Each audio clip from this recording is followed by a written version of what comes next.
Hey y'all, it's Lisha, and welcome to another episode of Happyhealingwhole. Y'all, I know it's been a while. I'm sorry. Just a lot of things been going on with me, but we on this journey together.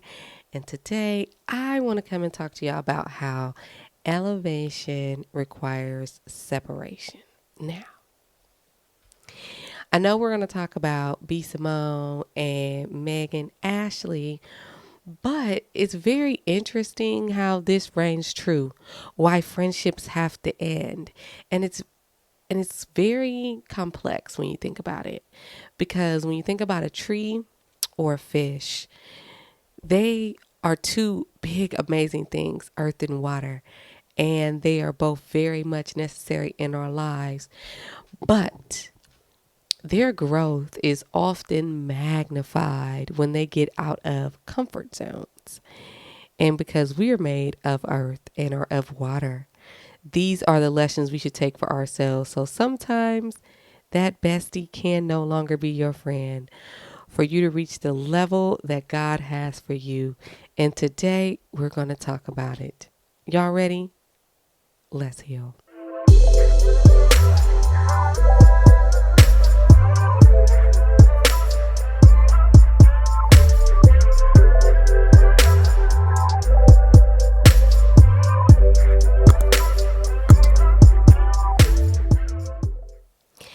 Y'all know how I start these episodes. I always start them with a story time. And, I really want to talk about this in the lens that I too, over the last, 5 or 6 years, have ended not one, but two 20-year friendships. And I'm okay with it. Was I at first? Absolutely not. The first one was I mixed some business into it. So I work in social service, and I needed to use a facility. And one of my good friends was running a facility at the time. And I had just been elevated in my career. And even though she had said some things that's like very interesting about my process of getting there, I knew that that's where God wanted me to, have that active service at the time. And so I pursued it. And without her even talking to me, she was making, side deals. And the struggle was authentic because I said, well, I have these 3 kids and my legacy is always worth more. And it hurt that friendship ended because of her fear of being left behind. And even trying to figure out, like, how I got to my level, or asking me like how she should renegotiate her contract. And it wasn't that I was trying to leave her behind. It was that God kept inching me to tell her that he was working on her faith and her patience.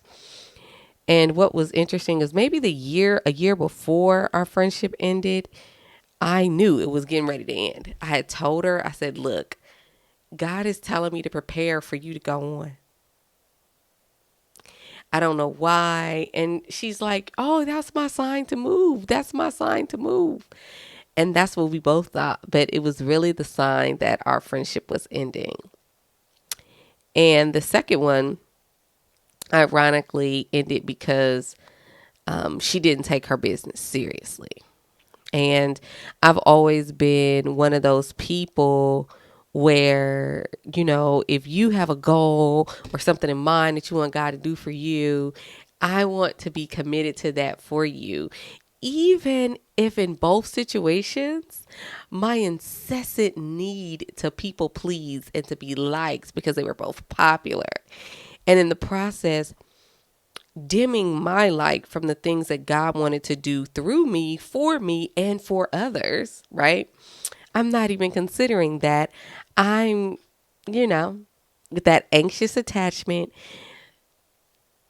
in a way, doing things to seek validation. And at both ends of both those friendships was the day that they consider I switched up or I became mean, because at that juncture, I found my voice.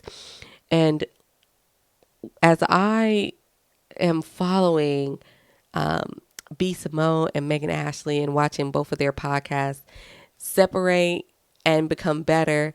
And when you think about even the title, it says in totality is Megan's, and B Simone's title is Let's Try This Again. It's really honing in on the two lessons that I too learned in my own friend breakup, which was I want to be dedicated in totality to my purpose. And more important, that resilience and my need to continue to try again was going to reign supreme. So I just wanted to touch on those stories and why this touched me so much, and why female friendships are very seasons based, and not just females. I'd say everyone, because I even know men who go through the same thing, but women, because I'm a woman and I can only speak from my perspective, we feel things very deeply. And losing our good girlfriends are like losing ourselves. And we all love pop culture, but these are people in their real lives. So we're really going to delve into 7 key lessons that I took from them and what we can learn from their journey. Y'all ready? Let's get into it. First, in that story, there is no villain or victim. See, naturally, as people, somebody got to be wrong for it to make sense. And in their situation, neither person was wrong. And it's very interesting how they're both being edited right now. And I don't believe in happenstance. I feel like the synchronicity of Meg's Dear Future Wifey episode, as well as B Simone's podcast debuting, were by design. And if you look at things from a spiritual lens, they both needed to happen. Let's just talk about that real quick. So a lot of people, and even I, thought that her trailer was a bit shady. It definitely involved her looking at the other couch and saying, "What's that for? Let's do this. Let's try this again." And LTTA could have stood by itself without that. But what's very interesting is that they both strategically, the way they split the business was good, but they also made sure that they addressed the friend breakup and the changing of the other platforms from the beginning, so that people will be able to focus on their message. Now, what I mean by there's no victim or villain in this story is that their friendship, at least that friendship that was going on at the time, had run its course. That season had ended. It was definitely time for them to both move on in a way that they could be used differently, different types of vessels by God. And what concerns me is that in the comments, everybody wants to diagnose it. But the reality is that they had to separate for them to be elevated, for them to be able to get on the platforms and build the platforms for their needs so that we could watch their healing journeys happen along with them. Make sense? Number 2, power struggles inevitably end relationships. See, in my situation with both of my friendships that ended, they always perceived that they were just a little ahead of me in power. And that's how they kind of wanted to keep it. And it's also because I didn't see my own light. See, when we were behind closed doors and I was with both of those friends, it was always like a girl, you got it. We both boss chicks or whatever. But when I got a little bit bossy-er, and I never switched, so let's be clear. So if you ever heard a story otherwise, let me change that. I never switched. Those power struggles were very strategic. And when we think about Meg and B Simone, she used to work for B Simone. And even when they would like do role playing skits, like pretend to be me, how would I respond in this? Their energies were just different. And Megan really valued that friendship, and B began to value the business over the relationship. And that was a power struggle because it was easy for her to value that, because I'm going to get deeper into that in a second. It was easier for B to value the business more than the relationship because the business is how it started in a way. The business is how it kind of strengthened itself, how they reconnected and really elevated that platform that they were talking about friendships. And one thing that power struggles always have can be summarized in one word: ego. Ego. They both were fighting egos. Now, B Simone's ego was rooted in survival and her popularity and her need for freedom and to run away from control. Whereas Megan's ego was definitely rooted in service. Love me, love me, love me because of the way I love you, love you, love you. They both had a power struggle of egos, and it was an imbalanced power dynamic at the foundation of their relationship. Number 3, differing attachment styles. Okay. Each of them, right, they were both had insecure attachment styles. And that's just natural because we learn our attachment styles based in our upbringing. And Megan's attachment style was anxious. She was very anxious in regard to, and you could tell by the way she, how can I say this? She definitely looked ahead and she wanted to, in some way, be able to predict B Simone's needs, but then would feel like her expectations were unmet if B Simone didn't have the same considerations for her. B Simone was very anxious. I'm sorry, my apologies. She was avoidant and dismissive. So she was very frustrated oftentimes saying, well, I'm solutions based is how she would say it. Or even in the clip that she just put out, she said flat out, I have long-term relationships is what she said. And she was like, I have long-term relationships, and every relationships that ended, whether it was with a dude, a friend, a business, I'm the one who walked away. What's very interesting about both the anxious and the avoidant, where they overlap in what I tell when I teach compare and contrast, is they are in the cherry chart, right? Where they combine is, and what they have in common is the fear of rejection.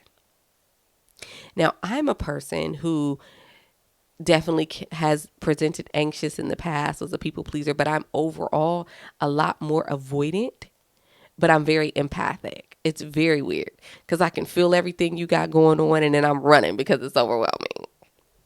And I feel like that's where B Simone was in their friendship. And if you listen to Megan Ashley's Dear Future Wifey episode, and I'll link it below, make sure you guys watch it, she revealed what was heavy in their friendship. And B Simone was like, there are things happening off camera that y'all don't know.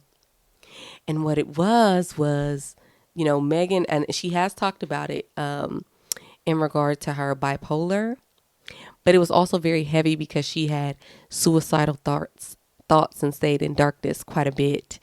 And, in bipolar depression, those things are unpredictable.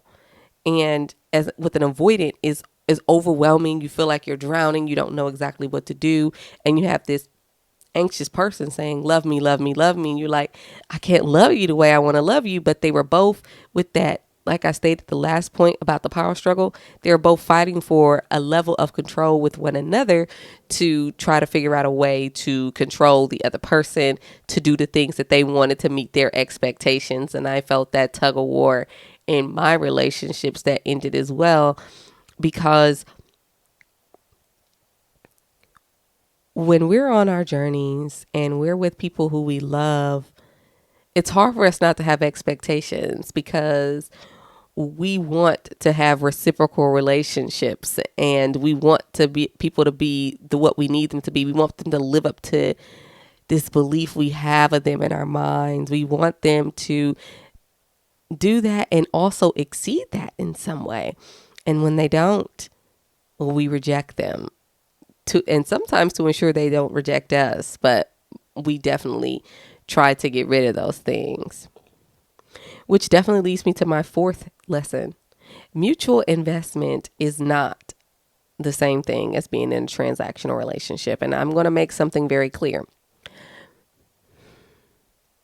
In the second friendship that ended, and this one was quite recent in the last year, one of the final realizations I had, and I knew it was time, was how transactional that relationship was. It was very much rooted in the things that I was doing for them, but they were listening to me while also making judgments and gossiping about me. And they think I don't know, but I do. Okay. And because even though she felt like her fame, right, was what gave her value to me,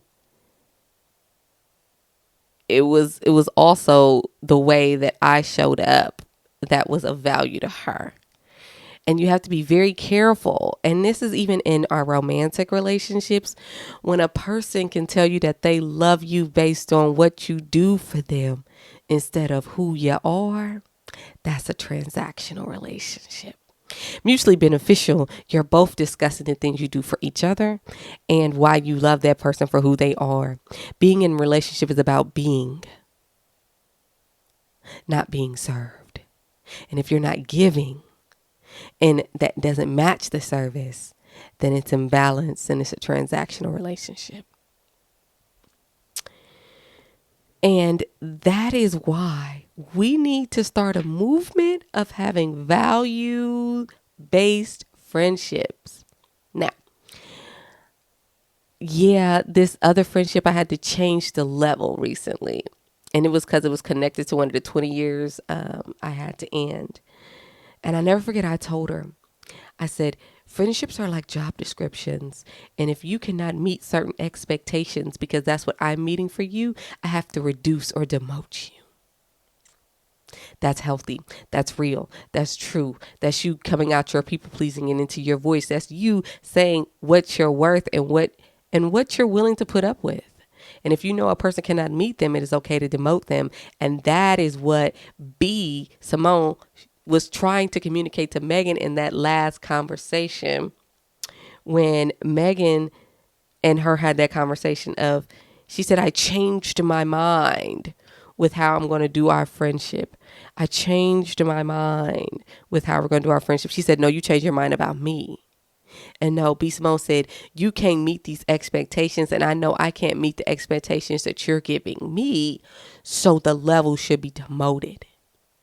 That's how avoidant think. I know, because I am one. I can be very avoidant, but I'm very good at compartmentalization. And it's hard when people are focused on connection.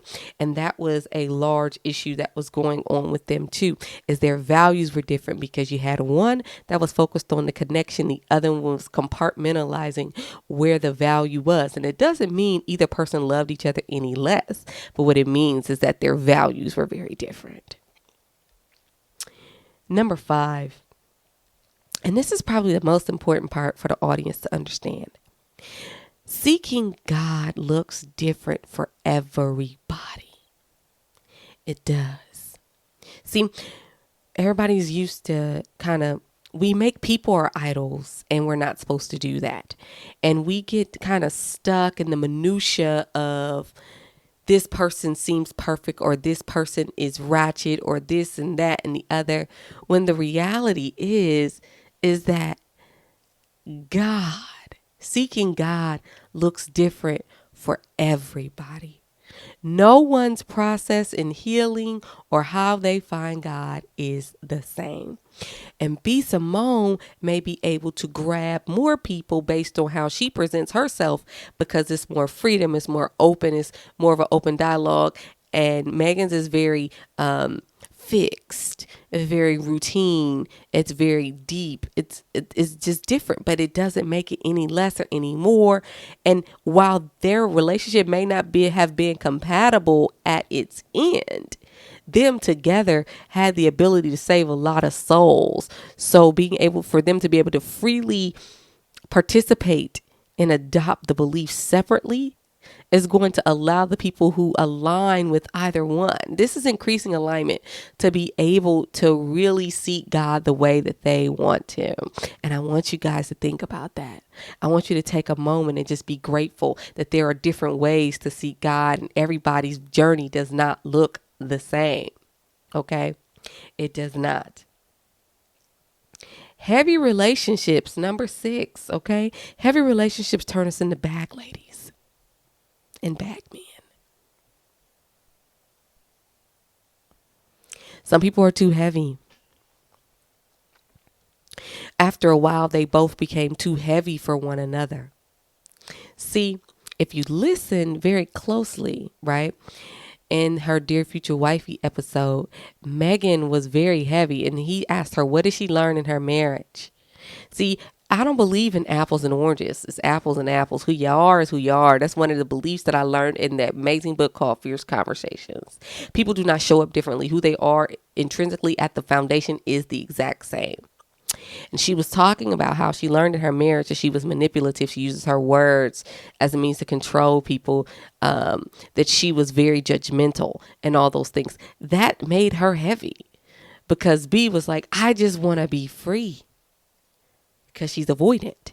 And so when you think about that, and then Megan felt like B was heavy because she's free, and she's like, oh, well, that's not what I believe. Those aren't the things I know to be true. That's not what God is telling me. Da, da, da, da. So they became heavy loads with one another. They became bag ladies for each other. Okay. 7, and this is probably the most important lesson. Okay. Stop dimming your light for your friends. Stop dimming your light for people. B Simone just got on her Instagram live and said, after a while, I didn't realize I was dimming my light because I was carrying this load for this person, and I was dimming my light, and I wasn't able to reach my purpose the way God intended for me to be. I couldn't do it. And Meg, same thing. She really wanted to focus on obedience, forgiveness, and everything, and so on and so forth. But they could not do that together. They were in each other's way. And that is why that separation instantly elevated both of them. 7 months B Simone took off. 7 is a great number. It's how long it took to create this earth. Megan may not have taken off that long, but I think it's because her drive and her healing and her therapy journey was just a little different than B Simone's. But what is the most important is that they both understood that they had different lights, and they made sure they created platforms where they would shine. And that's why separation and elevation work together to bring about purpose. Now, friendship breakups are hard, but y'all know me. Y'all know I love y'all so much. I'm going to give you some affirmations. Are y'all ready? All right, let's go. 1, I am grateful for the lessons learned from this friendship. I am resilient and will emerge stronger than before. I honor the memories we shared, but accept the need for change in my new season. I release any resentment and choose to forgive. I am worthy of healthy relationships, and I welcome in new, meaningful relationships in my new season. Those affirmations are key because it's going to be hard when you can't reach up and pick up that phone. Because what people don't realize is that broken relationships are just like deaths, is grief. That's what I'm going through right now. So I know I wanted to record an episode on grief, but y'all gotta give me a second while I work through some. I love y'all. But back to the thing. Well, B Simone and Megan were both in an active grieving process, and they're both still grieving. But we need to look at things as lessons. We should be learning lessons from people so that we can understand that their trial and tribulation stage in their relationship is what separated them, but it was also the catalyst for both of their growth. And I am excited and thankful that two other women, specifically women of color, and while it may feel a little catty, overall, all they're doing is trying to heal. And I think we too can do the same. Those are the lessons that I learned from Megan, Ashley, and B Simone. And I'm going to go over them really quick again. There's no victim or villain. Sometimes people just grow apart. Sometimes people wrong. No, don't get it twisted. Sometimes people wrong. But in this situation, there was no victim or villain in that situation. Sometimes people just grow apart. Power dynamics always inevitably end relationships. 3, your attachment styles matter. Take some time to learn your attachment styles and examine the wounds that bring them about. Mutual investment is not the same as transactional relationships. Some relationships are transactions. Some things are mutual reciprocity. The key is to figure out which one it is. Number 5, seeking God looks different from other people. Sometimes everybody seeks their purpose in God in a different way. Number 6, heavy relationships turn us into bag men and women. We can't carry everybody's bags. Our goal is to carry our own and it alone. And number 7, and the most important, we got to stop dimming our light for other people. We have to be able to shine. And when we shine with people, they have to be okay with us shining, because in relationships, as I said before, our goal and our ultimate purpose is to just be. I thank God every day for my forever friends. And you know who you are. And I pray